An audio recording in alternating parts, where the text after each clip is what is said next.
আজকে কেন জানি না আমার হঠাৎ করে কলমি শাকের বড়া খেতে ইচ্ছে করতেছিল। কি আর করার, যে বাবা সেই কাজ শুরু করে দিলাম কলমি শাকের বড়া তৈরি করার কাজ। প্রথমে আমি ডালগুলো ভালোভাবে ভিজিয়ে নিলাম, আর এই হলো আমার অগোছালো কলমি শাক। এখন অগোছালো কলমি শাকগুলো আমাকে ভালোভাবে গুছিয়ে নিতে হবে। এই জন্য আমি সুন্দর করে বেছে বেছে ভালো যেগুলো কলমি শাক ছিল সেগুলো আমি সুন্দর করে বেছে নিতেছিলাম। কলমি শাকগুলো বাছতে বাছতে আমার নখের অবস্থা তো পুরাই টাইট। তো কলমি শাকগুলো আমার বাছা হয়ে গেছে। এখন আমি চলে যাওয়া মেন রেসিপিতে। এই দেখো, এখন আমার বাটা আছে ডাল, মরিচ কাটা, পেঁয়াজ কাটা এবং কলমি শাক।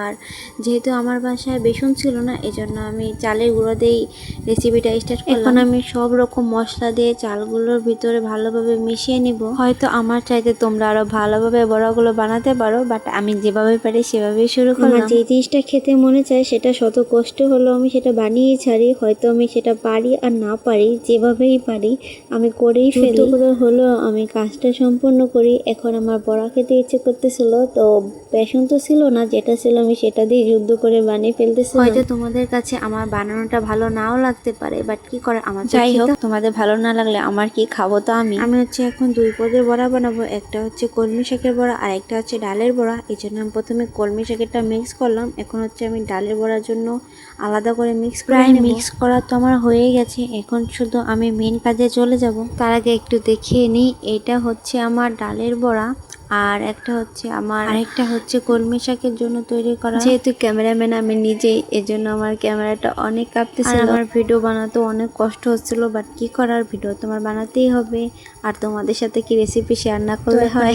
কড়াইটা ভালোভাবে গরম করে নেব। যেহেতু রাত্রে আমি ভিডিও করতেছিলাম, তো দেখতে পাচ্ছ আমার অনেক কষ্ট হচ্ছে। তবে কোনো ব্যাপার না, কষ্টের পরে তো সুখ আসে। যেহেতু আমি অনেক কষ্ট করে বানাবো এখন, তো আমি ভালোভাবে খেতেও পারবো মন মতো করে। কথা বলতে বলতে আমার তেলটা পুরো গরম হয়ে গেছে। এখন আমি একটা একটা করে ভালোভাবে ভিজিয়ে ভালোভাবে শাকটার উপর মেখে আমি কড়াইতে একটা একটা করে ছেড়ে দেব। আর তোমাদের কাছে একটাই রিকোয়েস্ট, তোমাদের কাছে যারা যারা আমার ভিডিও ভালো লাগে প্লিজ আমার পাশে থেকো এবং আমার চ্যানেলটাকে একটু ফলো করে রেখো। এখন তো ছোট ইউজারকে কেউ পছন্দই করে না, তাদের ভিডিও দেখতেও পছন্দ করে না। সবাই শুধু বড় বড় ইউজারদের ভিডিও দেখে।